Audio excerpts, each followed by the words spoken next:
ये देख के सारे बुजुर्ग बैठे हैं अपनी महफिल में। आप लोग बातें गल्ला करो, कोई मसला नहीं है, तुसी अपनी मर्जी ना लग करो।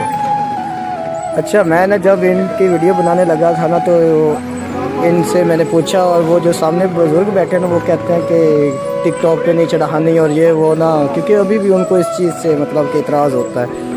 तो मैंने इनको देखा सबको बैठे हुए ऐसे, तो ये इतने प्यारे अंदाज में बैठे हुए और बातें कर रहे हैं, ये देखें।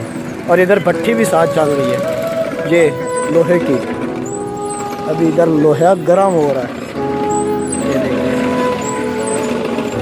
ये देखें ये बुजुर्ग साहब बैठ के ना बना रहे हैं लोहे को। अच्छा, अब बुजुर्गों से ना कुछ हम इनसे ना सवाल पूछते हैं। अच्छा बाबा जी, एक तुसी दस सकते हो कि आज के बच्चों को इंज क्यों नहीं बांधे, ये क्यों खत्म हो गई नहीं जो नहीं बांधे पुत्र, मैं दसना जी। मोबाइल नेट होंदा जेब है। अच्छा सारे घर दे तुम परहेज हो के जी। कल्ले लेके वेंदे रहंदे जिवें चमटा लित्तर खड़ा किता होंदा। अच्छा, रात को जागदे नो, अच्छा। दिन को सोंदे नो।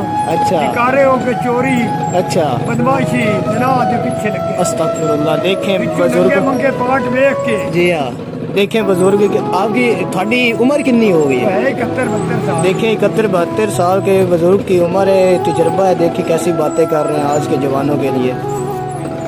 तुसी दस सकते हो जी? यार तुसी थोड़ा दस सकते हो बच्चे गरीब बंदा वाला काम करना गरीब अपनी नहीं, तुसी जिवें मतलब कि बैठे हो इंज बैठे बूढ़े वे चुक्कर रखे हुए इन्हें तो बैठे होने के नाल भट्ठी है, लै माहौल बना के बैठे हो। चलो जी, शुक्रिया बाबा जी, थानू हुणे मैं भी खा देना लै थोड़े सारे जी हाँ, सारे आ गए। तो